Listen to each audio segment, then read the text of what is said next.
Bismillahirrahmanirrahim. Assalamualaikum warahmatullahi wabarakatuh. Innal hamdalillah nahmaduhu wa nasta'inuhu wa nastaghfiruh. Wa na'udzu billahi min shururi anfusina wa min sayyiati a'malina.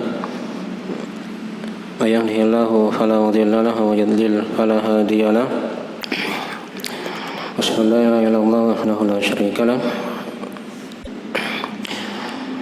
Asyhadu anna Muhammadan abduhu wa rasuluh sallallahu alaihi wa alihi wasallam wa man tabi'ahum bi ihsan ila yaumiddin amma ba'd. Fa asdaqul hadits kitabullah, khairul hadi hadi Muhammadin sallallahu alaihi wa alihi wasallam. Syarrul umuri muhdatsatuha, fa inna kulla muhdatsatin bid'ah wa kulla bid'atin dhalalah wa kulla dhalalatin finnar.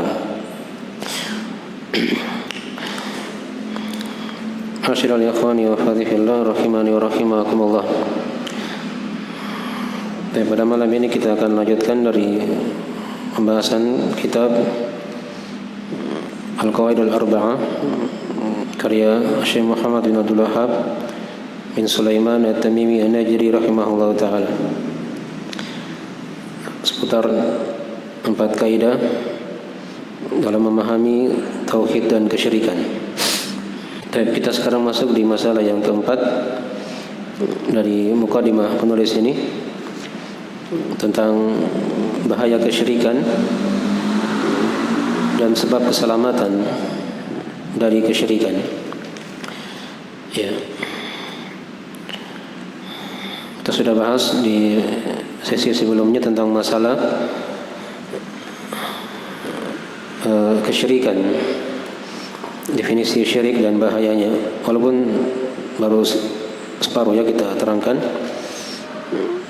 Dan di malam ini kita akan rinci dari bahaya-bahaya kesyirikan yang lainnya.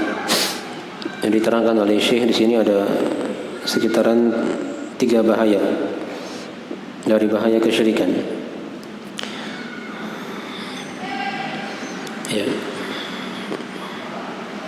sudah kita lewati dari definisi syirik dan pembagian syirik ya. Asalnya kesyirikan terbagi menjadi berapa?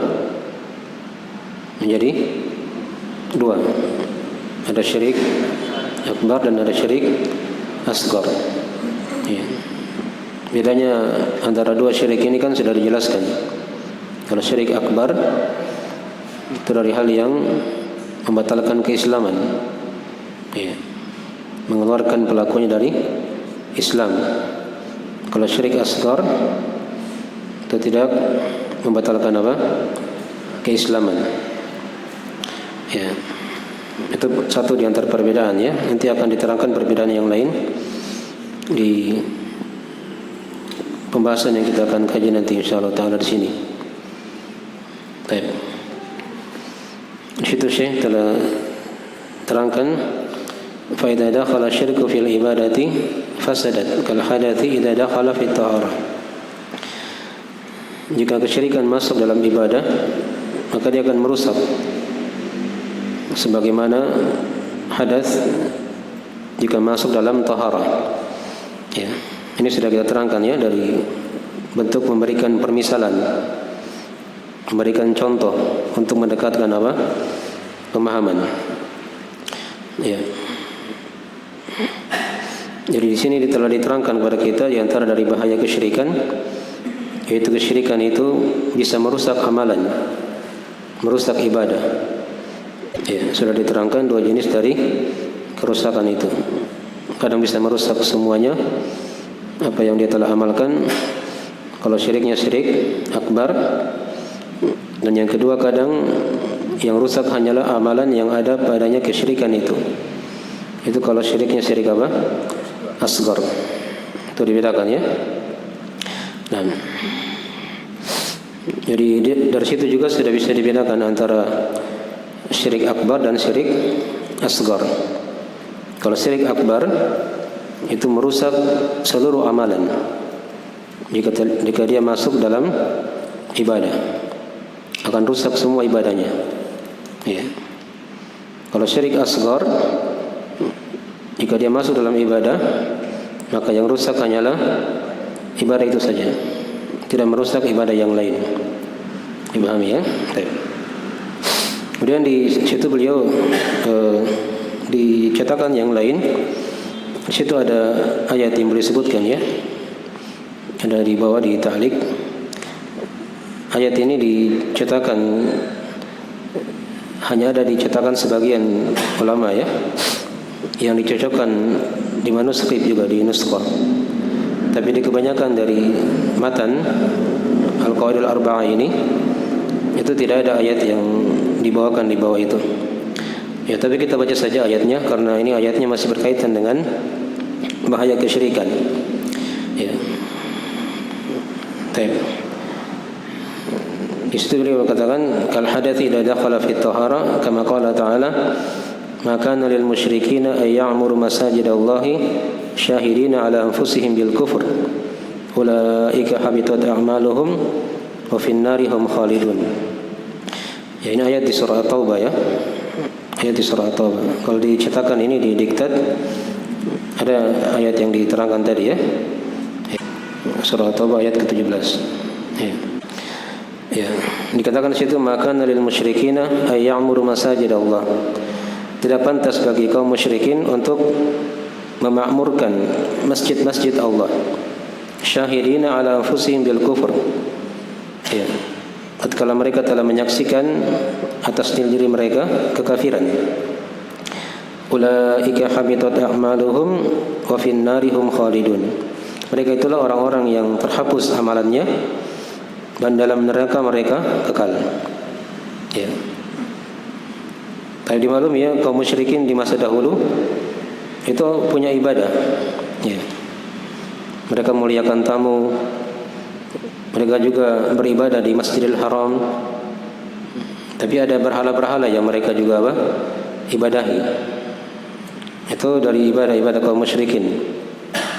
Nah, tapi hukumnya apa kata Allah? Ulaika habitat a'maluhum. Ya, mereka itulah orang-orang yang terhapus amalannya. Ini dari bahaya kesyirikan. Kesyirikan itu bisa menghapus apa? Seluruh amalan. Ya. Wa fin nari hum khalidun. Dan dalam neraka mereka kekal. Nah, ini bahaya yang kedua. Kesyirikan itu bisa mengekalkan dalam neraka. Tapi ini kesyirikan sifatnya kesyirikan akbar ya, syirik besar ya, yang dimiliki oleh kaum musyrikin di masa itu. Ya. Baik. Jadi di sini sudah kita bisa petik dari bahaya kesyirikan. Jadi kesyirikan itu bisa menghapuskan seluruh amalan. Ya. Dan yang kedua, kesyirikan bisa mengekalkan dalam neraka. Waliyadzubillah. Ya, walaupun dia punya banyak kebaikan, punya banyak ibadah, itu akan dihapus oleh Allah dan dia akan kekal dalam neraka waliyadzubillah. Ya.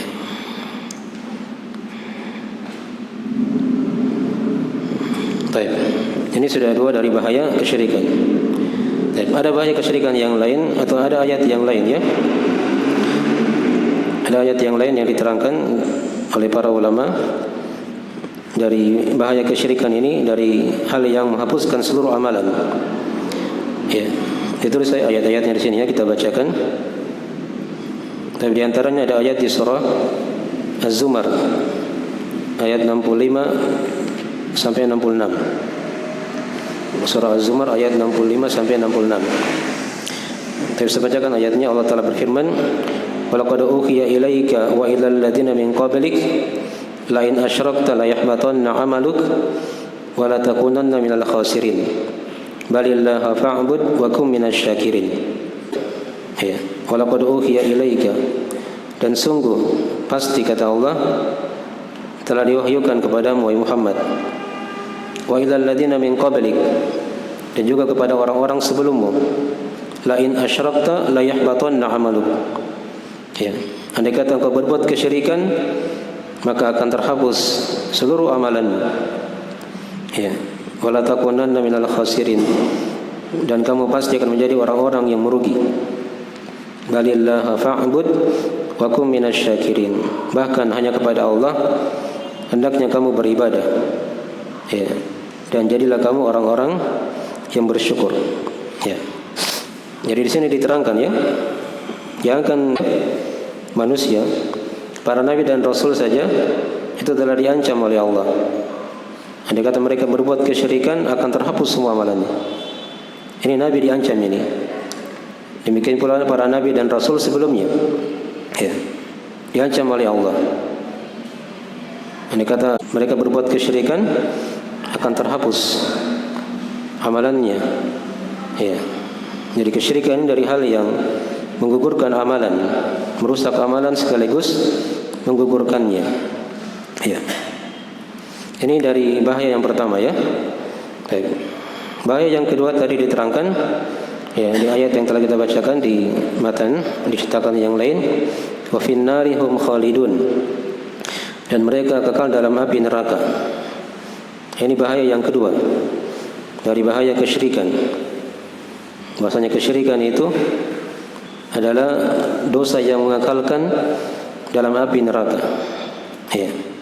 Kalau syiriknya syirik apa? Syirik akbar. Ya. Itu diterangkan di surah Al-Maidah ayat 72. Surah Al-Maidah ayat 72. Dikatakan oleh Allah Subhanahu wa taala, "Innahu may yusyrik billah faqad harramallahu 'alaihil jannah wa ma'wahu an-nar wa ma lidh-dhalimin min ansar." Ya. Semuanya orang-orang yang berbuat kesyirikan kepada Allah, maka kata Allah, sungguh Allah telah haramkan atasnya surga. Yang diharamkan ya, masuk surga. Kalau sudah haram masuk surga, maka tempatnya di mana pasti? Dalam neraka. Ya, wa ma'wahu an-nar wa ma lidh-dhalimin min ansar. Dan tempatnya adalah neraka dan tidak ada penolong ya bagi orang-orang yang zalim, bagi orang-orang yang zalim. Dan jadi dari ayat yang perjelas juga bahwasanya pelaku kesyirikan itu kekal dalam api neraka. Ya, tidak akan keluar darinya.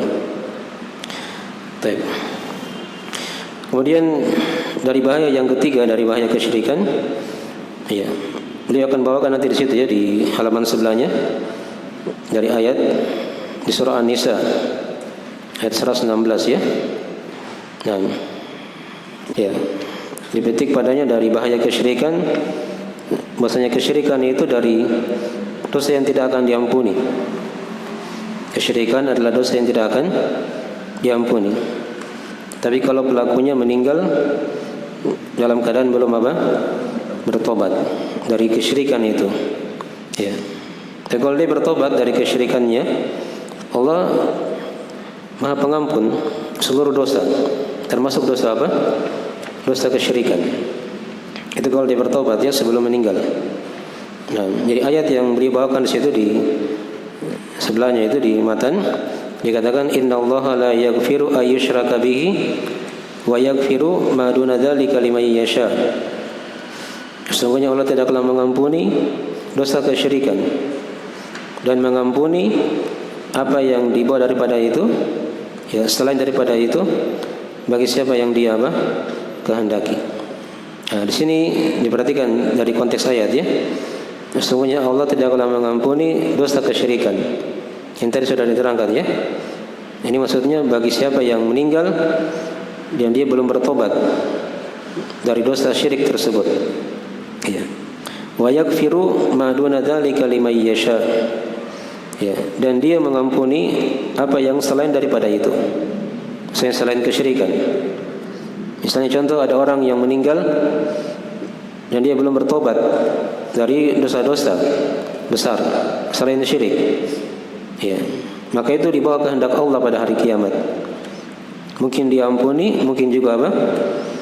Ya, tidak diampuni, disiksa dulu dalam neraka, sekadar dosanya baru dimasukkan ke surga. Itu kalau dosa-dosa besar selain apa? Syirik. Dia bawa dosa itu belum bertobat. Di situ ayatnya dikatakan wa yaghfiru ma duna dzalika liman yasha. Ya. Dan dia akan mengampuni apa yang selain daripada itu. Ya. Selain kesyirikan, liman yasha, bagi siapa yang dia kehendaki. Bagi siapa yang dia apa? Kehendaki. Paham ini ya? Ini sudah 3 bahaya dari kesyirikan. Baik. Apa tadi yang pertama? Coba diulangi. Kesyirikan bisa menghapuskan seluruh amalan. Ini kita bicara syirik besar ya, yang kita bahas sekarang ini. Ya. Yang kedua, kesyirikan bisa mengekalkan dalam neraka. Ya. Yang ketiga, kesyirikan adalah dosa yang tidak akan diampuni, tapi dengan syarat kalau pelakunya meninggal belum bertobat. Dipahami ya? Baik. Itu sudah 3 dari bahaya kesyirikan. Ya. Dan kemudian bahaya yang keempat dari bahaya kesyirikan, ya, amalan pelaku kesyirikan itu walaupun banyak tidak akan dianggap pada hari kiamat, akan dihancurkan oleh Allah Subhanahu wa taala. Ya. Amalan pelaku kesyirikan walaupun banyak, ya, itu tidak akan dianggap oleh Allah, akan hancur pada hari kiamat. Tapi itu diterangkan di surah Al-Furqan ayat 22. Di surah Al-Furqan ayat 22. Ya. Qadimna ila ma 'amilu min amalin faja'alnahu haba'an manthura. Kata Allah, dan kami hadapi, ya, apa yang mereka telah amalkan dari amalan. Ya. Faja'alnahu haba'an manthura. Kemudian kami jadikan dia bagikan debu yang berterbangan. Bagikan debu yang berterbangan. Jadi dari sisi ya, kenapa kita pelajari tauhid dan sekaligus lawannya, agar jangan sampai seorang dia beramal capek, itu tidak ada gunanya pada hari kiamat. Dia salat, dia puasa, dia zakat, dia haji, dia umroh misalnya, dia bersedekah, ya, dan ibadah-ibadah yang lainnya. Kalau dia masih ada kesyirikan, itu tidak akan dianggap oleh Allah Subhanahu wa taala. Itu bahaya yang keempat. Kemudian bahaya yang kelima dari bahaya kesyirikan, ya, syirik ini adalah kezaliman yang paling besar. Syirik ini adalah kezaliman yang paling besar. Ya, itu diterangkan di surah Luqman ayat ke-13. Ya, di surah Luqman ayat ke-13. Ya, dikatakan oleh Allah Subhanahu wa taala, "Inna syirka la dzulmun 'adzim." Ya. Sesungguhnya kesyirikan itu adalah kezaliman yang paling besar. Ya, kezaliman yang paling besar. Ya. Kemudian juga diterangkan dalam hadis yang lain dalam riwayat Al-Bukhari Muslim, ya, dari Ibnu Mas'ud radhiyallahu taala anhu. Di situ Nabi SAW pernah ditanya tentang dosa apa yang paling besar. Dosa apa yang paling besar? Ya. Dijawab oleh Nabi SAW, "Anta ja'ala lillahi niddan wa huwa khalaqaka." Itu engkau menjadikan untuk Allah tandingan, sedangkan Dia, yaitu Allah, yang menciptakan kamu. Ya. Ini kan dari bentuk pengurangan, ya, manusia ya kepada Allah. Jadi dia tahu Allah yang mencipta dia, yang memberikan rezeki kepada dia, yang menghidupkan dia. Tapi bisa-bisanya dia menjadikan tandingan untuk Allah Subhanahu wa taala. Anta ja'ala lillahi niddan wa huwa khalaqaka. Engkau menjadikan untuk Allah tandingan, sedangkan Dia, Allah, yang menciptakan kamu. Dipahami ya? Baik. Bagian dari bahaya kesyirikan yang lain. Jadi kesyirikan adalah dosa yang paling besar, kezaliman yang paling besar. Dan kemudian dari bahaya kesyirikan yang keenam, diterangkan oleh para ulama, ya, kesyirikan ini dari sebab, ya, hilangnya keamanan dalam diri seseorang, ya, dalam masyarakatnya, dalam negerinya. Itu kalau ada kesyirikan, maka negeri itu, daerah itu, ya, bukan daerah yang aman. Bukan daerah yang apa? Yang aman. Jika ada kesyirikan di situ. Ya. Itu diterangkan dalam surah Al-An'am ayat 82. Ya, kata Allah, alladzina amanu wa lam yalbisu imanahum bidzulmin ulaika lahumul amnu wa hum muhtadun. Ya, orang-orang yang beriman dan tidak mencampur imannya dengan kezaliman. Tadi sudah diterangkan ya. Kezaliman di sini maksudnya apa? Kesyirikan. Maka mereka adalah orang-orang yang diberi keamanan dan diberi hidayah. Ya, kata para ulama sebaliknya, kalau misalnya dia berbuat kesyirikan, maka tidak akan diberi keamanan oleh Allah Subhanahu wa taala dan tidak akan diberi hidayah. Ya. Paham ya? Nah, itulah kenapa doa Nabi Ibrahim alaihissalam ketika beliau tiba pertama kali di Mekah. Ya. Doanya apa? Digandengkan antara keamanan dan tauhid. Karena ini sebab yang menjaga keamanan suatu negeri. Ketika ada apa? Tauhid dan hilang padanya kesyirikan. Ya. Baik. Beliau berdoa kepada Allah Subhanahu wa taala. Nabi Ibrahim alaihissalam berdoa kepada Allah Subhanahu wa taala, ya, Rabbi ja'al hadzal balada amina wajnubni wa baniya an na'budal asnam. Ya, wahai Rabbku, jadikanlah negeri ini, yaitu Mekah, sebagai negeri yang aman, dan jauhkan aku dan keturunanku dari menyembah berhala, ya, dari kesyirikan, ya, kepada Allah Subhanahu wa taala. Dan doa Nabi Ibrahim alaihissalam dikabulkan oleh Allah. Ya, sampai hari ini, sampai hari kiamat, Mekah itu adalah negeri yang aman. Negeri yang aman. Karena padanya ditegakkan tauhid. Ya. Dihilangkan padanya apa? Kesyirikan kepada Allah Subhanahu wa taala. Dipahami ya? Baik. Dan orang-orang yang berbuat kesyirikan itu orang-orang yang tidak aman. Ya. Selalu apa? Di hatinya itu ada rasa-rasa takut. Bukan takut kepada Allah ya, tapi takut kepada selain Allah. Ya. Tidak ada sifat berani pada mereka. Nah, rasa takutnya kepada selain Allah sangat tinggi sekali. Di surah Al-Imran kata Allah, ya, sanulqi fi qulubil ladzina kafaru ru'ba bima asyraku billah. Ya, kami akan lemparkan dalam hati-hati orang-orang yang kafir itu ketakutan karena sebab kesyirikan mereka kepada Allah Subhanahu wa taala. Ya. Itu karena ada kesyirikan, kadang dia takut pada sesuatu yang harusnya tidak ditakuti di situ. Ya, dia takut sama jin, takut sama syaitan. Ya. Was-wasnya tinggi sekali. Dipahami ya? Itu dari ciri-ciri orang-orang yang berbuat apa? Kesyirikan kepada Allah Subhanahu wa taala. Baik. Ini dari bahaya kesyirikan yang keberapa tadi? Yang keenam. Dan kemudian bahaya kesyirikan yang ketujuh, ya. Dan kesyirikan ini dari sebab kebinasaan, ya, yang menghancurkan seorang. Diberikan perumpamaan oleh Allah dalam Al-Qur'anul Karim akan gambaran dari kebinasaan orang itu jika dia berbuat kesyirikan kepada Allah Subhanahu wa taala. Baik. Ya, itu diterangkan dalam Al-Qur'anul Karim, ya, di surah Al-Hajj ayat 31. Dan Al-Hajj ayat 31.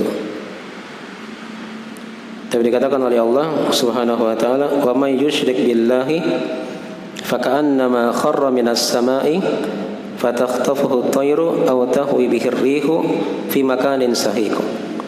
Ya.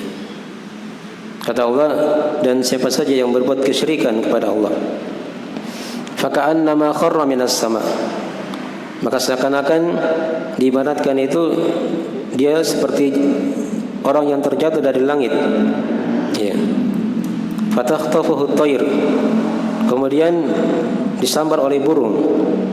Au tahwi bihi ar-rihu fi makanin sahiq, atau dihempaskan oleh angin di tempat yang sangat jauh sekali.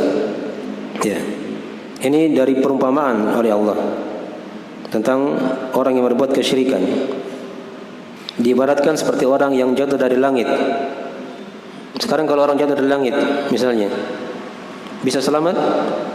Ya. Jangan dari langit ya, dari gedung saja yang tinggi misalnya, dari gedung lantai 10 misalnya, dia lompat, ya, yang bunuh diri itu ya, itu pasti mati, pasti hancur. Ini dari langit kata Allah. Seakan-akan dia jatuh dari apa? Dari langit. Ya. Ditambah lagi, kemudian disambar oleh burung, dibuang dia ke tempat yang jauh sekali. Ya, itu dari permisalan dari orang-orang yang berbuat apa? Kesyirikan. Jadi dia kesyirikan ini dari kebinasaan di atas kebinasaan. Ya, dipahami ya? Hanya mungkin sekarang orang ada yang mungkin bilang itu dia berbuat kesyirikan tapi tidak ada apa-apa. Ya, nah, itu hati-hati. Dan di sisi lain itu bentuknya apa? Istidraj dari Allah, perlalaian. Ya, dibuat dia semakin jauh dari agama, ya, larut dalam kesyirikannya. Tapi hati-hati nanti di akhir kehidupannya dia akan disiksa oleh Allah. Sebelum siksaan di alam kubur dan siksaan di alam akhirat. Ya. Mungkin dari bahaya yang ke-7 ya, dari bahaya kesyirikan. Ya. Kemudian bahaya yang ke-8 dari bahaya kesyirikan. Kesyirikan ini adalah najis ma'nawi. Adalah najis ma'nawi. Ya. Itu diterangkan dalam surah At-Taubah ayat 28. Ya. Surah At-Taubah ayat 28. Kata Allah, ya ayyuhalladzina amanu innamal musyrikuuna najisun. Wahai orang-orang yang beriman, sesungguhnya kaum musyrikin itu adalah najis. Adalah apa? Najis. Ya. Tapi ingat di sini hati-hati ya, jangan sampai salah paham ayat. Najis di sini maksudnya najis kesyirikannya, ma'nawi. Bukan najis badannya ya. Ya, bukan najis apa? Badannya. Nah, kadang sebagian orang kadang salah paham baca ayat ini. Ya, dianggap orang yang selain kelompoknya hukumnya apa? Najis. Ya. Datang bertamu, pulang dilap, katanya najis. Ayatnya dibaca ayat ini. Ini salah paham ayat. Ya, kesyirikan itu najis ma'nawi. Ya. Ma'nawinya yang najis, bukan badannya. Dipahami ya? Ya. Nabi SAW pernah mengikat, ada salah seorang ketika itu yang masih kafir, ya, diikat dia di masjid ketika itu. Andai kata misalnya dia najis, tidak mungkin diikat di masjid. Ya, tidak mungkin diikat di mana? Di masjid. Dipahami ya? Baik. Jadi kesyirikan ini adalah najis ma'nawi. Ya. Kekotoran yang sangat kotor ya. Ya. Karena najis itu kan ada dua macam. Ada najis ma'nawi, ada najis apa? Hissi, yang terlihat. Kalau dia salat, dibersihkan pakaian dari apa? Najis. Itu najis yang terlihat. Tapi ada najis ma'nawi yang harus dia bersihkan juga, yaitu kesyirikan kepada Allah Subhanahu wa ta'ala. Baik. Ini bahaya yang ke-8. Bahaya yang ke-9 dari bahaya kesyirikan. Dan pelaku kesyirikan itu akan dikuasai oleh syaitan. Akan dikuasai oleh apa? Oleh syaitan. Kalau bahasa lainnya itu syaitan akan berkuasa, ya, kepada orang-orang yang berbuat kesyirikan kepada Allah Subhanahu wa ta'ala. Jadi temannya itu memang syaitan, ya. Nah, itu diterangkan di surah An-Nahl ayat ke-100, ya. Surah An-Nahl ayat ke-100.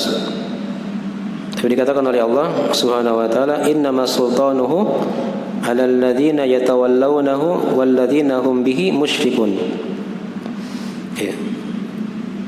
Sesungguhnya kekuasaan syaitan itu atas orang-orang yang berwala kepadanya, ya, yang menjadikan pemimpin kecintaan, walladzina hum bihi musyrikun, dan mereka berbuat kesyirikan. Mereka berbuat apa? Kesyirikan. Jadi jangan heran kalau misalnya ada orang yang katanya punya karomah, ya, bisa lihat jin dan seterusnya. Bahkan dia bisa berteman dengan jin, dia perintah jin, padahal dia bukan nabi dan rasul ya. Ini manusia biasa ini. Nah, itu pasti dia itu seorang musyrik. Seorang apa? Musyrik. Ya. Kalau orang yang bertauhid, itu jin akan lari. Bukan dia tapakan dirinya begitu sama dia. Seperti Umar itu kan. Umar itu kalau mau lewat di sebuah jalan, syaitan yang ada di situ sudah lari duluan. Padahal Umar tidak lihat apa? Tidak lihat jin. Jadi seorang yang bertauhid, jangan dia berangan-angan mau lihat apa? Mau lihat jin. Nah, jadi jangan tertipu. Istilah-istilah yang ada di media itu, pemburu hantu, apa penampakan, sukanya cari yang aneh-aneh. Ya. Dapat jinnya dia pakai kamera lagi, dia syuting. Ya. Dia live lagi seperti itu. Di mana? Ya. Yang aneh orang-orang yang nonton juga ikut terbawa juga di situ. Ya, itu kan tidak ada manfaatnya. Kita lihat seperti itu. Ya. Karena kapan kita lihat, itu berarti sudah kurang tauhid kita, berbahaya. Ya, dipahami ya? Ya. Jadi dari bahaya kesyirikan ya. Orang yang berbuat kesyirikan itu, syaitan akan berkuasa sama dia. Ya. Akan berkuasa. Bisa mengaturnya. Dipahami ya? Baik. Kemudian yang ke-10 yang terakhir dari bahaya kesyirikan. Ya. Ya. Dari bahaya kesyirikan ini dari sebab yang mengundang datangnya musibah dan malapetaka. Jadi hati-hati ya kalau ada daerah, ada negeri yang padanya ada kesyirikan kepada Allah, itu adalah hal yang mengundang datangnya musibah dan malapetaka. Ya. Itu diterangkan di surah Maryam ya, ayat 88 sampai 92. Ya. Ini dari ayat-ayat yang menjelaskan tentang bahaya kesyirikan. Ya. Dan dikatakan oleh Allah Subhanahu wa taala, wa qalu ittakhadha ar-rahmanu walada laqad ji'tum syai'an idda takadu as-samawati yatafattarna minhu wa tanshaqqu al-ardu wa takhiru al-jibalu hadda an da'u lir-rahmani walada wa ma yanbaghi lir-rahmani ay yattakhidha walada. Ya, perhatikan ayatnya ya. Kata Allah, wa qalu ittakhadha ar-rahmanu walada. Ya, mereka berkata Allah telah mengambil anak. Ya. Ini perkataan orang-orang musyrikin. Katanya Allah Ar-Rahman telah mengambil apa? Anak. Orang-orang Yahudi berkata Uzair anak Allah. Orang-orang Nasara berkata Nabi Isa alaihissalam anak Allah. Kaum musyrikin di masa dahulu kala berkata para malaikat itu anak-anak perempuan Allah. Ya. Ini 3 golongan manusia yang berkata Allah punya anak. Yang berkata Allah punya anak. Orang Yahudi, Nasara dan kaum musyrikin. Maka dibantah oleh Allah, laqad ji'tum syai'an idda. Ya. Sungguh kalian telah mendatangkan sesuatu perkara yang sangat mungkar sekali. Ya. Ini besar sekali. Orang bilang Allah punya apa? Anak. Ya. Dikatakan takadus samawati yatafattarna min. Hampir-hampir langit itu runtuh. Ya, pecah. Mendengarkan ada orang yang berkata Allah punya anak. Ya. Wa tanshaqqul ardu. Ya. Dan hampir-hampir bumi itu terbelah, terjadi gempa bumi. Ada yang berkata Allah punya apa? Anak. Wa takhirul jibalu hadda. Dan hampir-hampir gunung itu menjadi runtuh. Ya. Mendengarkan apa? Ada orang yang berkata Allah punya anak. Ini kesyirikan ini. Ya. Dibantah oleh Allah. Anda ulir rahmani walada. Ya, mereka berkata Allah punya anak. Wa ma yanbaghi lirrahmani ay yattakhidha walada. Dan tidak pantas bagi Allah Ar-Rahman ya menjadikan anak. Ya, dipahami ya? Jadi kalau ada musibah malapetaka diperiksa di situ. Pasti di situ ada kesyirikan kepada Allah Subhanahu wa taala. Apakah berupa gempa bumi, gunung meletus, itu bukan sekadar fenomena alam biasa, ya. Tapi pasti ada kesyirikan di situ, ya, kepada Allah Subhanahu wa taala. Dipahami ya? Ini andai kata tidak ditahan oleh Allah dari jeritan langit, bumi dan gunung ini, ya sudah hancur semua manusia. Tapi Allah tidak mengizinkan perkara itu, tetap ditahan. Ya, jangan sampai hal itu apa? Terjadi. Walaupun di sebagian daerah, di sebagian kondisi, kadang Allah menampakkan dari ayat-ayat tadi itu. Ya, karena adanya kesyirikan terjadi di situ, gempa bumi, ya, gunung meletus dan musibah-musibah yang lainnya. Dan dari contoh-contoh ya diperhatikan dari hal yang menjaga daerah, negeri, itu ketika ditanamkan tauhid di situ, dijauhkan dari kesyirikan, maka dia akan menjadi negeri yang aman. Ya, negeri yang aman. Mungkin dari sebagian saja ya, dari 10 bahaya kesyirikan. Ya, di sini Syekh terangkan di antaranya ada 3 tadi ya, yang sudah dibahas di matan yang sudah beliau bawakan di situ. Mungkin sekiranya itu dulu ya akhir majelis kita. Insyaallah taala nanti sambung lagi di sesi berikutnya dari kitab Al-Qawaidul Arba'in. Jika ada kurang mohon dimaafkan. Kita akhiri majelis. Subhanallah wa bihamdik. Subhanakallahumma wa bihamdik. Asyhadu an la ilaha illa anta astaghfiruka wa atubu ilaik. Wassalamualaikum warahmatullahi wabarakatuh.